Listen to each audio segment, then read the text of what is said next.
Assalamualaikum warahmatullahi wabarakatuh. Selamat pagi dan salam sejahtera untuk kita bersama. Pertama, tentang ayat puji dan syukur kehadirat Tuhan yang Maha Esa. Atas rahmat dan karunia-Nya kita dapat berkumpul di ruang ini dalam keadaan sehat walafiat. Yang terhormat kepada Bapak Peri Ridwan MPD, selaku dari penganggu mata kuliah Kewarganegaraan, izinkan saya dan rekan-rekan saya untuk memperkenalkan diri terlebih dahulu. Perkenalkan, saya Sarah Melita, selaku moderator pada 17 Mei hari ini, dan rekan-rekan saya yaitu saya Amal Fadila, saya Azkom, saya Anisha, Saya Diandra, saya Muhammad Bondi, saya Riki. Pada presentation hari ini yang akan dipresentasikan oleh kelompok kami yaitu berjudul Wawasan Nusantara sebagai Geopolitik Indonesia. Baik, langsung saja saya ke materi konsultasi untuk para presentator. Dipersilakan. Pada bagian awal ini, mari kita pahami mengapa kita membutuhkan wawasan Nusantara. Indonesia merupakan negara kepulauan besar di dunia yang dipenuhi dengan keberagaman suku, budaya, agama, dan bahasa. Untuk menyatukan perbedaan tersebut, kita butuh sebuah cara pandang bersama. Wawasan Nusantara dia yang menjadi fondasi kita dalam menjaga kesatuan dan kedaulatan negara, terutama untuk menghadapi tantangan globalisasi yang bisa mengancam keutuhan bangsa kita. Kemudian wawasan Nusantara secara etimologis. Apa sebenarnya makna dari wawasan Nusantara itu sendiri? Jika kita belajar dari asal katanya, kata wawasan berarti pandangan ataupun cara melihat. Sedangkan Nusantara merujuk pada seluruh wilayah kepulauan Indonesia. Jadi secara sederhana, wawasan Nusantara bisa diartikan sebagai bagaimana cara pandang bangsa Indonesia dalam melihat diri dan wilayah kepulauan Indonesia. Kemudian selanjutnya ada pendatang para ahli, yaitu pertama ada KLI 2010 yang dengan wawasan Nusantara adalah cara pandang bangsa Indonesia terhadap diri dan lingkungannya yang mengutamakan persatuan bangsa dan seluruh wilayah Indonesia. Artinya meskipun Indonesia terdiri dari banyak suku, budaya dan pulau, semuanya dapat bersatu sebagai satu bangsa. Yang kedua ada sejarah wawasan Nusantara merupakan cara pandang dan sikap bangsa Indonesia terhadap keberagaman masyarakat dan wilayah negara mencapai hubungan nasional. Kemudian yang selanjutnya ada pengertian geopolitik Indonesia. Geopolitik adalah hubungan antara kondisi geografis suatu negara dengan pencapaian yang dibuat oleh negara tersebut. Tentang wilayah, luas daerah, dan sumber daya alam dapat mempengaruhi keputusan politik, ekonomi, sosial, maupun pertahanan negara. Indonesia menerapkan geopolitik melalui konsep wawasan Nusantara, yaitu cara pandang yang menganggap seluruh wilayah Indonesia sebagai satu kesatuan yang utuh. Konsep ini digunakan untuk menjaga persatuan, kedaulatan, dan keamanan negara kesatuan Republik Indonesia. Menurut pendapat ahli, yang pertama adalah Rudolf Federal 1916. Geopolitik adalah ilmu yang mempelajari negara sebagai organisme geografis yang mempengaruhi kondisi wilayahnya. Yang kedua ada Karl Popper 1933. Geopolitik merupakan dasar ilmiah bagi tindakan politik negara dalam mempertahankan dan menjelaskan kekuasaan. Yang ketiga ada menurut Freeland 2010. Geopolitik Indonesia adalah cara pandang bangsa Indonesia terhadap wilayah negara sebagai satu kesatuan politik, ekonomi, sosial, budaya, serta pertahanan dan keamanan. Rujukan wawasan Nusantara. Yang pertama sebagai visi nasional bangsa Indonesia. Yang kedua landasan konseptual dalam kehidupan kebangsaan dan bernegara. Yang ketiga, pedoman dalam mewujudkan kebijakan nasional. Yang keempat, dasar dalam mewujudkan ketahanan nasional. Baik, selanjutnya adalah wawasan Nusantara sebagai geopolitik Indonesia. Wawasan Nusantara adalah cara pandang bangsa Indonesia menganggap seluruh wilayah Indonesia sebagai satu kesatuan yang utuh, walaupun beda agama, beda suku, beda bangsa, beda budaya, semuanya tetap merupakan bagian dari satu negara, yaitu negara Indonesia. Seluruh wilayah Indonesia dipandang sebagai satu kesatuan utuh. Artinya, tidak ada daerah yang lebih penting daripada daerah lain. Semuanya wilayah merupakan bagian yang tidak terpisahkan dari Negara Kesatuan Republik Indonesia atau yang disingkat dengan NKRI. Menjadi dasar dalam penyelenggaraan kehidupan nasional, wawasan Nusantara dijadikan pedoman dalam menjalankan pemerintahan, pembangunan, dan kehidupan bermasyarakat agar tetap mengutamakan kepentingan bangsa dan negara, menjaga persatuan politik dan stabilitas negara. Dengan adanya wawasan Nusantara, masyarakat diharapkan tetap bersatu meskipun memiliki banyak perbedaan sehingga kondisi negara tetap aman dan stabil. Mendukung pemerataan pembangunan ekonomi. Pembangunan tidak hanya dilakukan di kota-kota besar tetapi juga di seluruh daerah agar kesejahteraan agar dapat dirasakan oleh seluruh rakyat Indonesia. Memperkuat persatuan sosial, budaya, dan pertahanan keamanan. Pada slide ini menjelaskan tentang penerapan wawasan Nusantara. Tadi teman-teman sudah dengar dan dijelaskan oleh Pak Setato apa sih itu wawasan Nusantara. Sekarang ada penerapan wawasan Nusantara. Yang pertama itu ada di bidang politik. Yang pertama ada menjaga poin yang pertama menjaga persatuan nasional dan mendukung stabilitas pemerintah. Dalam bidang politik, wawasan Nusantara berperan untuk menjaga persatuan nasional dan mendukung stabilitas pemerintahan. Artinya, seluruh masyarakat Indonesia harus mengutamakan kepentingan bangsa di atas kepentingan pribadi atau kelompok. Dengan persatuan yang kuat, pemerintah dapat menjalankan tugasnya dengan baik dan pembangunan dapat berjalan dengan lancar. Itu di bidang politik. Yang kedua yaitu di bidang ekonomi. Poin yang pertama ada pemerataan pembangunan, dan poin yang kedua yaitu pemanfaatan sumber daya untuk kesejahteraan rakyat. Dalam bidang ekonomi ini, wawasan Nusantara diterapkan melalui pemerataan pembangunan dan pemanfaatan sumber daya untuk kesejahteraan rakyat. Contohnya, pembangunan tidak hanya berfokus di Pulau Jawa, tetapi juga dilakukan di daerah lain seperti Kalimantan, Sulawesi, dan Papua. Selain itu, sumber daya di Indonesia harus dimanfaatkan secara bijak agar manfaatnya dapat dirasakan oleh seluruh masyarakat, bukan hanya oleh kelompok tertentu. Untuk bidang ekonomi ini banyak kejadian di tahun sekarang yang dimana sumber daya alam di Indonesia itu hanya dimanfaatkan oleh kelompok-kelompok tertentu seperti pemerintah yang bobrok, aparat-aparat yang kurang tanggung jawab. Itu emang sudah banyak terjadi di tahun sekarang. Yang ketiga yaitu di bidang sosial budaya.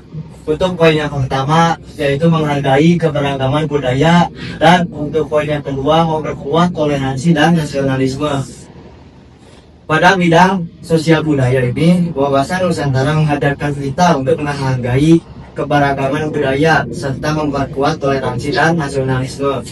Indonesia memiliki ratusan suku dan bangsa budaya yang berbeda.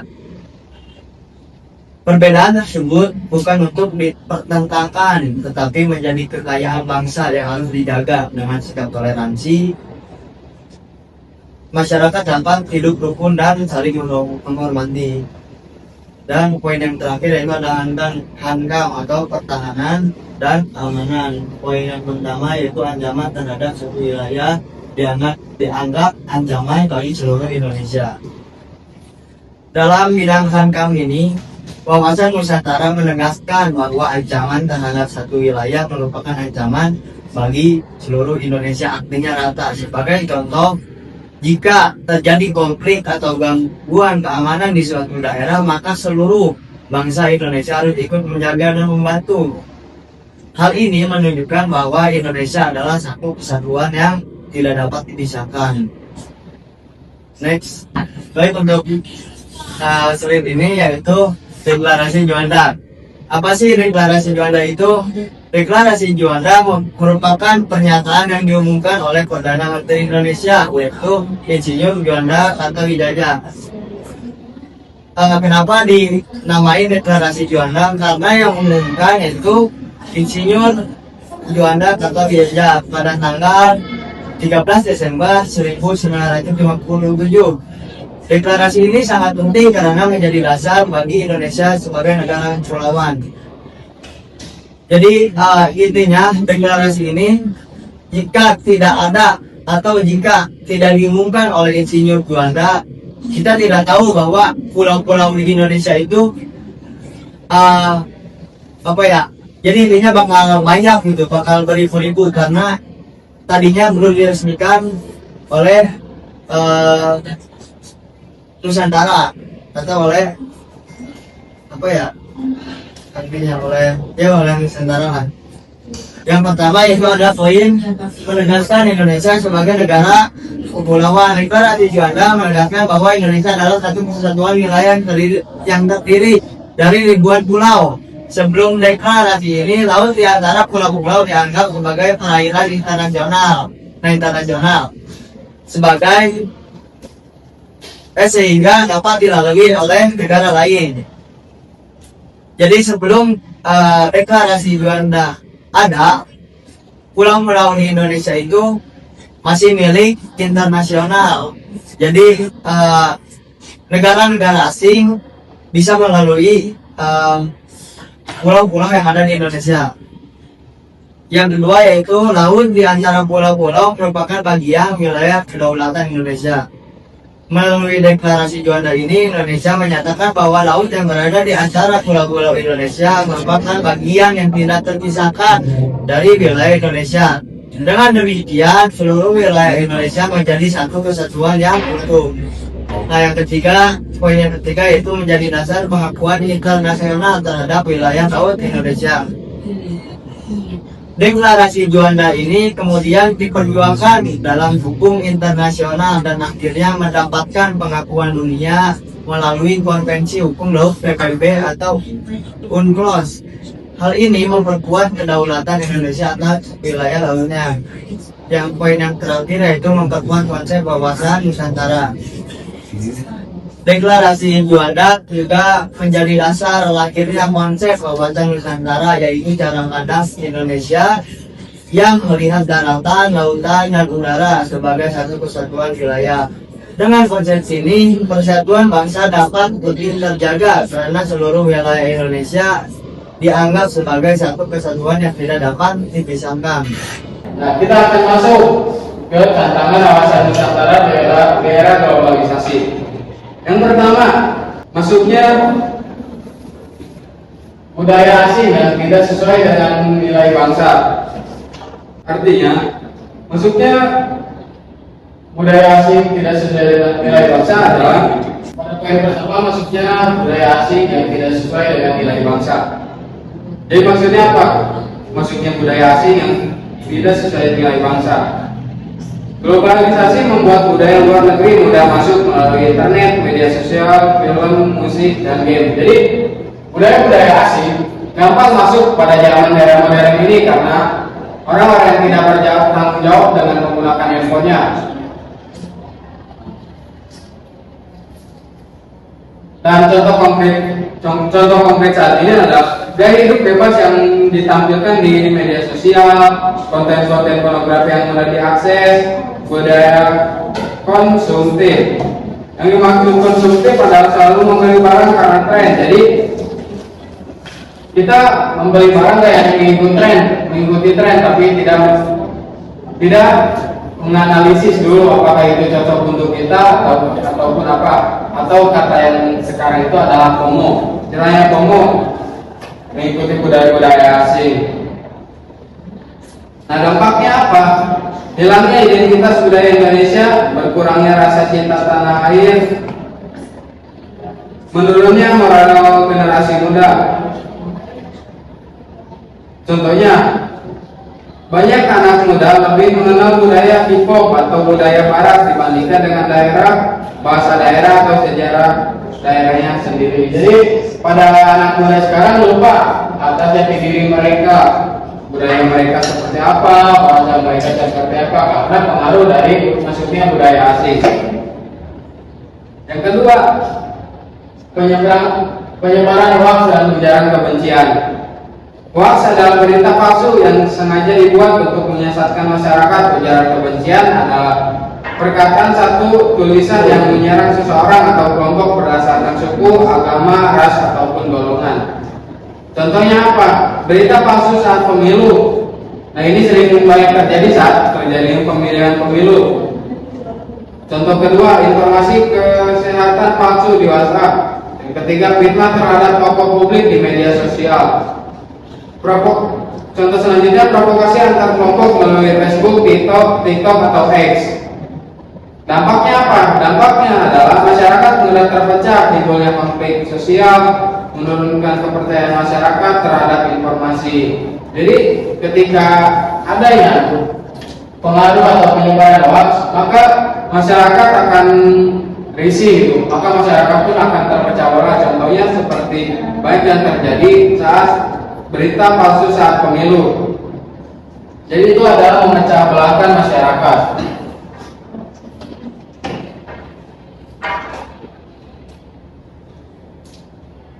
Nah, ternyata penyebaran hoax juga tertera pada undang-undang. Sebelum memasuki undang-undang, kita harus mengambil salah satu contohnya. Contohnya saat pemilu sering muncul berita palsu yang menyerang calon tertentu sehingga menimbulkan perdebatan dan perpecahan di masyarakat. Penyebaran hoax dan ujaran kebencian masih dapat dipidana berdasarkan Undang-Undang ITE.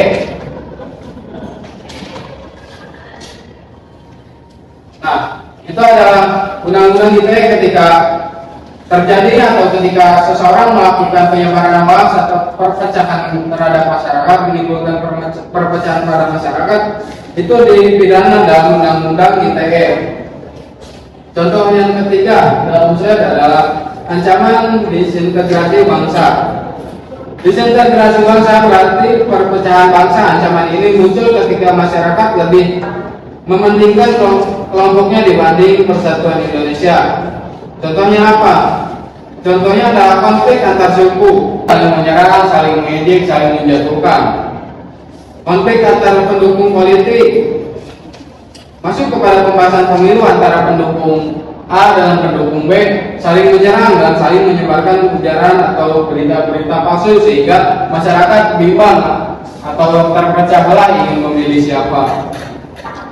Gerakan yang ingin memisahkan diri dari Indonesia. Provokasi yang menimbulkan permusuhan antara daerah. Dampaknya apa?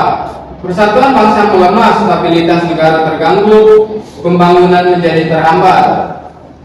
Nah, contoh konkretnya saat ini telah terjadi. Perdebatan politik di media sosial sering membuat masyarakat saling menghina hanya karena berbeda pilihan politik. Contoh selanjutnya adalah persaingan ekonomi global. Maksudnya adalah saat ini produk dan tenaga kerja dari berbagai negara dapat bersaing secara bebas. Contohnya, produksi luar negeri masuk ke Indonesia melalui marketplace. Persaingan kerja dan tenaga kerja asing. UMKM harus bersaing dengan perusahaan internasional. Dampaknya apa? Dampaknya adalah jika tidak siap, maka dampaknya adalah produk lokal kalah bersaing. Jadi pemuda-pemuda lebih memilih produk-produk luar negeri. Contohnya dari sepatu, mereka tidak mencari produk Indonesia tapi melainkan mencari produk luar negeri. Dampak yang kedua, pengangguran meningkat. Ketika memiliki lowongan kerja atau terjadinya peperangan antara masyarakat Indonesia dengan masyarakat luar negeri, itu saling menyerang atau saling berebutan untuk mendapatkan kerja. Nah, terkadang perusahaan yang memilih masyarakat dari luar tapi tidak memilih masyarakat dari negeri sendiri. Nah, itu akan terjadi hal seperti itu. Dan pengangguran di Indonesia akan semakin meningkat dari tahun ke tahun. ketergantungan terhadap produk luar negeri yang tadi telah dicontohkan. Yang kelima, dalam slide ada kesenjangan pembangunan antar wilayah. Tidak semua daerah di Indonesia memiliki pembangunan yang sama. Contohnya adalah internet, fasilitas pendidikan, rumah sakit. Banyak sekali di pesisir atau daerah-daerah terpencil seperti internet tidak ada, fasilitas pendidikan yang kurang memadai, atau kesehatan yang kurang memadai. Nah, seharusnya ini adalah contoh atau tugas dari negara bagaimana cara untuk negara bisa untuk menyamakan atau tidak membedakan antara masyarakat terpencil dengan masyarakat kota. Itu adalah tugasnya negara. Dampak besarnya apa ketika hal itu terjadi? Dampaknya adalah ketidakmerataan kesejahteraan, perbedaan kualitas pendidikan, migrasi besar-besaran ke kota. Dan keenam dan yang terakhir, kejahatan lintas negara dan kejahatan cyber. Nah, kita harus mengetahui dulu kejahatan lintas negara itu apa. Kejahatan lintas negara tidak lagi dibatasi wilayah negara karena teknologi dan internet. Contoh kejahatan lintas negara adalah perdagangan manusia yang seperti contoh tahun kemarin di Kamboja. Itu adalah kejahatan lintas negara. Contoh yang kedua, narkotika internasional, penyelundupan barang ilegal. Dari dua contoh tersebut, banyak sekali penyelundupan narkotika dari luar negeri kemasuknya ke Indonesia, dan banyak sekali penyelundupan barang-barang ilegal seperti narkotika, ganja ataupun hal-hal yang lainnya. Contoh yang lainnya adalah pencucian uang. Nah, banyak sekali pencucian uang yang terjadi di negara kita. Kita mentransfer oknum tersebut mentransfer ke luar negeri, dan luar negeri itu mentransfer kembali kepada Indonesia. Itu adalah termasuk kejahatan lintas negara yang diawali dengan pencucian uang. Nah, kejahatan cyber apa saja? Peretasan akun, pencurian data pribadi, penipuan online, penyeberangan malware. Contohnya adalah penipuan investasi online, pencurian data pribadi, serangan ransomware pada sistem komputer. BSSN menjelaskan bahwa ancaman cyber mencakup pencurian data, manipulasi data, dan gangguan terhadap sistem digital. Dampaknya kerugian ekonomi, kebocoran data pribadi, gangguan layanan politik. Contohnya adalah pada tahun 2024 terjadi gangguan pada pusat data nasional akibatnya ransomware yang mengganggu jumlah layanan pemerintah. Next. Selanjutnya upaya menghadapi tantangan. Ternyata dari slide tersebut memiliki tantangan tersendiri. Apa saja tantangannya? Yang satu adalah memperkuat pendidikan kewarganegaraan. Nah, ini adalah upaya kita menghadapi tantangan tersebut. Kenapa sih harus memperkuat pendidikan kewarganegaraan? Karena agar menimbulkan cinta tanah air, agar tidak terjadinya hal-hal yang telah dijelaskan pada slide sebelumnya. Nah, caranya bagaimana? Caranya adalah belajar Pancasila dan Undang-Undang Dasar 1945, memahami hak dan kewajiban warga negara. Contohnya mengikuti upacara dengan khidmat dan menghormati simbol negara. Yang kedua, menanamkan nasionalisme dan cinta tanah air. Kenapa sih harus menanamkan nasionalisme dan cinta tanah air? Karena ketika jati diri bangsa atau penerus generasi bangsa tidak menanamkan nasionalisme atau cinta tanah air, maka negara ini besar kemungkinan akan hancur. Karena tidak ada rasa cinta terhadap negara kita sendiri. Nah, bagaimana menerapkannya? Caranya adalah bangsa menggunakan produk Indonesia, menghargai kebudayaan lokal. Jadi mengembangkan atau mengenalkan budaya-budaya lokal kepada generasi-generasi pemuda, bahwasanya Indonesia juga memiliki budaya lokal yang berbagai atau bermacam-macam. Contoh yang lainnya adalah memilih produk UMKM lokal dibandingkan produk impor jika kualitasnya baik. Yang ketiga, Contoh yang ketiga adalah meningkatkan toleransi persatuan. Caranya seperti apa? Menghormati perbedaan agama, suku, budaya, tidak mudah terprovokasi. Contohnya, berteman dengan siapa saja, tidak membedakan suku ataupun agama, karena Indonesia bisa merdeka tanpa membedakan suku, budaya, ataupun bahasa. Jika Indonesia membedakan, maka Indonesia tidak akan pernah merdeka.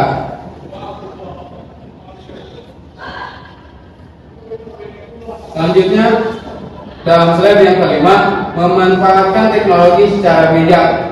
Caranya seperti apa? Memeriksa kebenaran informasi sebelum membagikannya, menjaga keamanan akun dan data pribadi. Contohnya, tidak langsung menyebarkan pesan WhatsApp yang belum jelas sumbernya.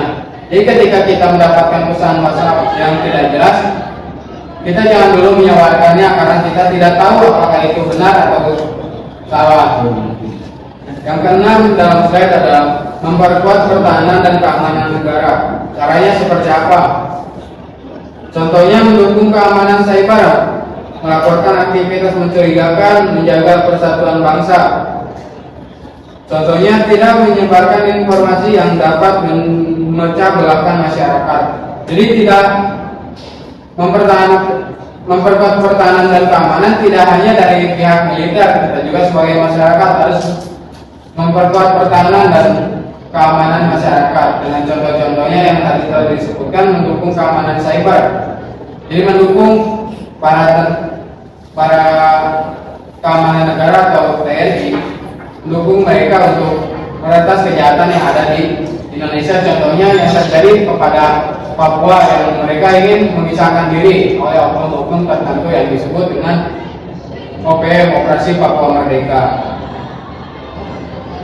Nah, kita sebagai masyarakat, bagaimana sih cara memperkuat pertahanan dan keamanan negara? Contoh kecilnya yaitu melaporkan aktivitas mencurigakan. Ketika masyarakat melihat atau kita melihat hal-hal yang mencurigakan, kita harus langsung melaporkan kepada pihak yang berwajib. Terus yang kedua, upaya kita sebagai masyarakat adalah menjaga persatuan bangsa. Jadi tidak membela-belakan antara ras lain, suku yang lain. Itu adalah upaya kita sebagai masyarakat.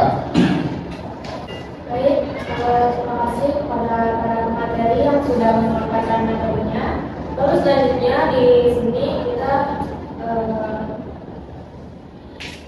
memiliki kesimpulan dari materi yang telah kami sampaikan.